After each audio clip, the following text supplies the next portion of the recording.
हाय बच्चों, आज हम पढ़ने वाले हैं क्लास 12 सुभाष रत्नान।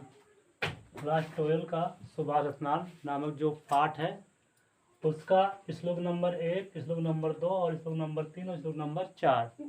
ये बहुत ही महत्वपूर्ण लेसन है इंटर में, कक्षा 12 में। ये सामान्य हिंदी के लिए तो महत्वपूर्ण है ही है, बल्कि साहित्य हिंदी वालों के लिए ही बहुत महत्वपूर्ण है। इसको पढ़ने के बाद आपके 7 नंबर एकदम बोर्ड में पक्का हो जाएंगे। 2 नंबर आपके लिए आते हैं संदर्भ लिखने के लिए, 5 नंबर हिंदी अनुवाद के लिए आता है, हिंदी अनुवाद के लिए। तो आइए सबसे पहले हम लोग समझते हैं कि इसका संदर्भ कैसे लिखेंगे। तो संदर्भ लिखा जाएगा, प्रस्तुत श्लोक हमारी पाठ्य पुस्तक हिंदी में संकलित संस्कृत खंड के सुभाष रत्नान नामक पाठ से लिया गया है। उसके बाद फिर हम लोग क्या लिखेंगे, हिंदी अनुवाद। क्या लिखेंगे, हिंदी अनुवाद। तो आइए प्रत्येक श्लोक का हम लोग हिंदी अनुवाद समझते हैं। ये पार्ट नंबर 1 है, बाकी शेष पार्ट नंबर 2 में बताया जाएगा, पढ़ाया जाएगा। तो आइए समझने की हम लोग कोशिश करते हैं। पहले समझते हैं सुभाष रत्नान का मतलब। सुभाष रत्नान, सु मतलब होता है सुंदर, भाषा मतलब वचन, मतलब सुंदर वचन, रत्नान मतलब रत्न। तो सुंदर कथन रूपी रत्न, पाठ का नाम क्या हो जाएगा, सुभाषित रत्नान का मतलब सुंदर कथन रूपी रत्न। तो आइए सुंदर कथन रूपी रत्न को जानने की कोशिश करते हैं कि कौन से ऐसे कथन हैं जो बड़े सुंदर हैं और रत्न जैसा काम करते हैं। तो आइए हम लोग समझने की कोशिश करते हैं। भाषासु मुख्या मधुरा दिव्या गिरवाण भारती तस्या ही मधुरम काव्यम तस्मदाप सुभाषितम। भाषासु, भाषासु मतलब भाषाओं में, मुख्या मतलब मुख, मधुरा मतलब मधुर, दिव्या मतलब दिव्य, गिरवाड़ भारती, गिरवाड़ तो गिरवाड़ मतलब होता है देव,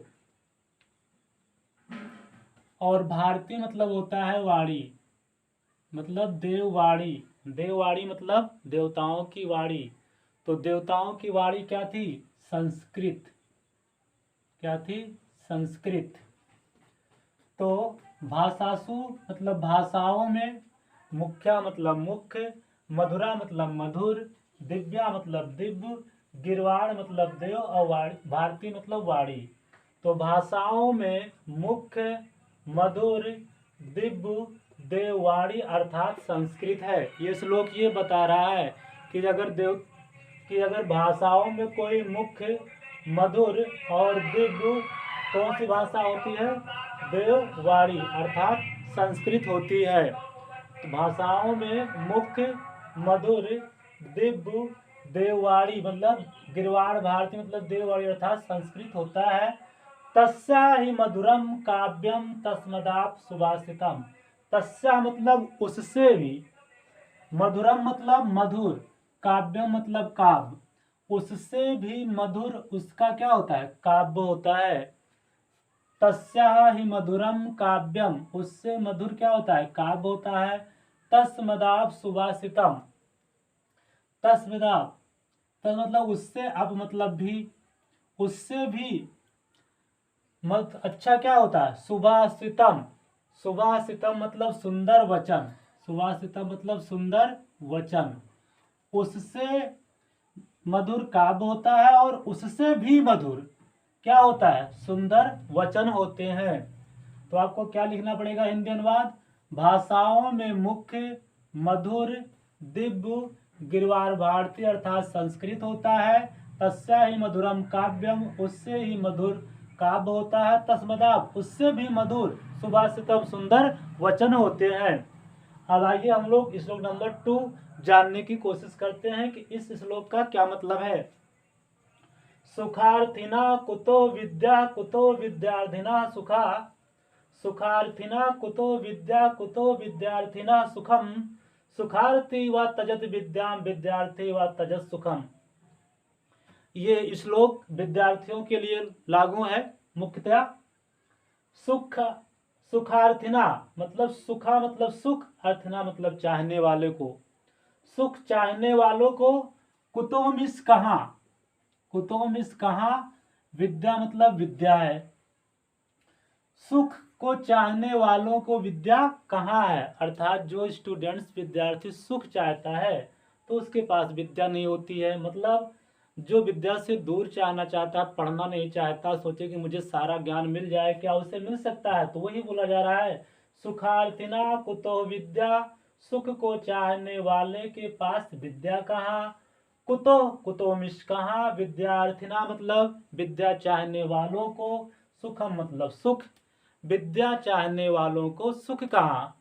तो पहली लाइन बोला सुखार्थिना कुतो विद्या, सुख चाहने वालों को विद्या कहाँ, विद्यार्थिनी सुखम सुखा, सुखम कुतो विद्यार्थिना सुखो, विद्यार्थिना विद्या मतलब विद्या, अर्थिना मतलब चाहने वालों, सुखम मतलब सुख, कुतो मिस कहाँ है, विद्या चाहने वालों को सुख कहाँ, सुख चाहने वालों को विद्या कहाँ, विद्या चाहने वालों को सुख कहाँ।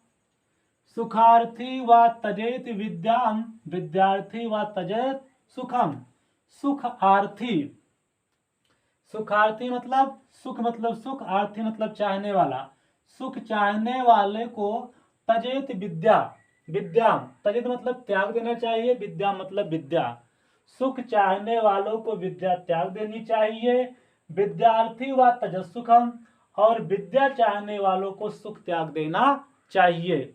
बड़ा अच्छा श्लोक।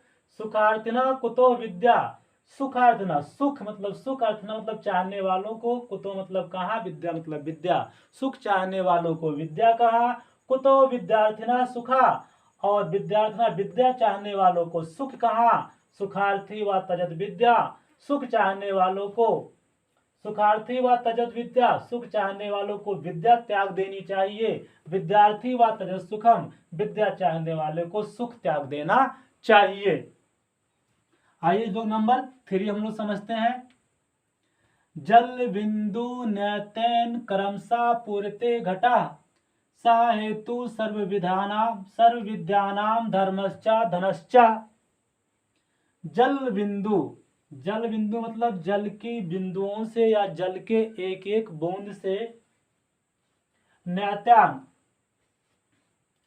न्यात्यान मतलब गिरने से, न्यात्यान मतलब गिरने से, जल की एक एक बूंद गिरने से, क्रमशः मतलब क्रमशः, पूर्यते मतलब भर जाता है, पूर्यते मतलब भर जाता है, घटा मतलब घड़ा, जल के एक एक बूंद गिरने से क्रमशः क्या होता है, घटा, पूरा घटा मतलब मटका भर जाता है, जल की एक एक बूंद गिरने से मटका क्या होता है, घड़ा भर जाता है। जल बिंदु न्यातेन क्रमशः पूर्यते घटा, सा हेतु सर्व विद्यानाम धर्मश्चा धनश्चा।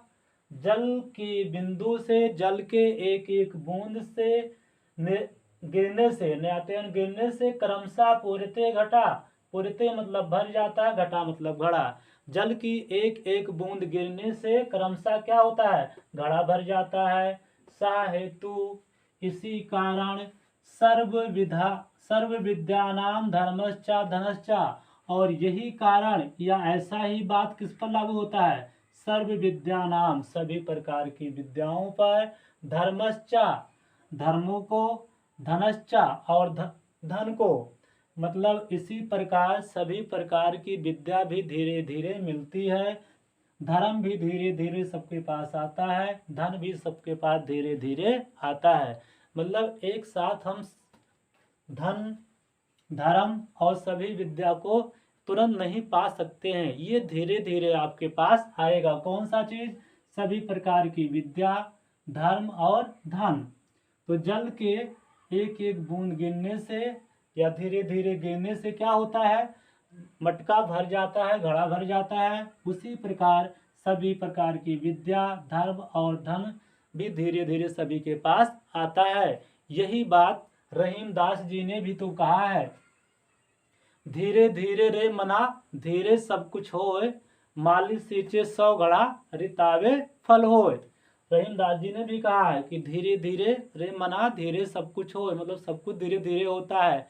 माली सींचे 100 घड़ा रितावे फल होए, मतलब अगर माली किसी पौधे को आज में 100 घड़ा पानी डाल दे कि आज उस पर फल लग जाए, तो क्या ऐसा होगा? नहीं, रित आवे फल होए। जब उसका ऋतु आएगा, मौसम आएगा, तभी उस पर फल लगेगा। तो संसार में कुछ चीजें जो होती हैं वो धीरे धीरे ही मिल सकती हैं। तो इसी प्रकार जिस प्रकार जल की एक एक बूंद गिरने से घड़ा भर जाता है, उसी प्रकार या वही नियम सभी प्रकार की विद्याओं को प्राप्त करने में, मतलब धीरे धीरे विद्या मिलेगी, धर्म आएगा, धन आपको मिलेगा। मतलब अगर हम लोग चाहें कि विद्या को आज खरीद लें खूब रुपया देकर, तो क्या खरीदा जा सकता है? किसी को विद्या या ज्ञान नॉलेज मिल सकता है? नहीं मिल सकता है। जब वो धीरे धीरे पढ़ेगा तब उसके पास विद्या आएगी। वही प्रकार धर्म तुरंत नहीं आपको आ गए, धीरे धीरे उससे अपना लगाव रखेंगे तो धीरे धर्म को समझेंगे। धन उसी प्रकार धन भी होता है कि तुरंत नहीं मिल सकता, मेहनत करेंगे धीरे धीरे आपके पास धन आएगा। आइए हम लोग श्लोक नंबर 4 पढ़ने की कोशिश करते हैं, समझने की कोशिश करते हैं। काव्य शास्त्र विनोदेन कालो गच्छते धीमताम, वैसेन चा मूर्खणाम निद्रा कलहेन वा। बड़ी अच्छी बात बताई है कि कौन से व्यक्ति की बात हो रही है? काव्य शास्त्र, काव्य को और शास्त्रों को विनोदेन मतलब मनोरंजन में, विनोदेन मतलब मनोरंजन में, कालो में समय, कालो में समय, गच्छत मतलब जाता है या बीतता है, धीमताम मतलब बुद्धिमानों का। किसका? बुद्धिमानों का। तो ये श्लोक कह रहा है कि बुद्धिमानों का जो समय होता है वो काव्य शास्त्र के मनोरंजन में बीतता है। बुद्धिमानों का समय काव्य शास्त्र विनोदन, काव्य शास्त्र के विनोद मनोरंजन में, कालो मतलब समय, गच्छत मतलब बीतता है, धीमताम मतलब बुद्धिमानों का समय काव्य शास्त्र के मनोरंजन में बीतता है। इसके विपरीत जो मूर्ख लोग होते हैं उनका समय कहा जाता है व्यसनेन चा मूर्खणाम निद्रा कलहेन वा। इसके विरुद्ध जो मूर्ख लोग होते हैं, व्यसनेन मतलब बुरी आदतों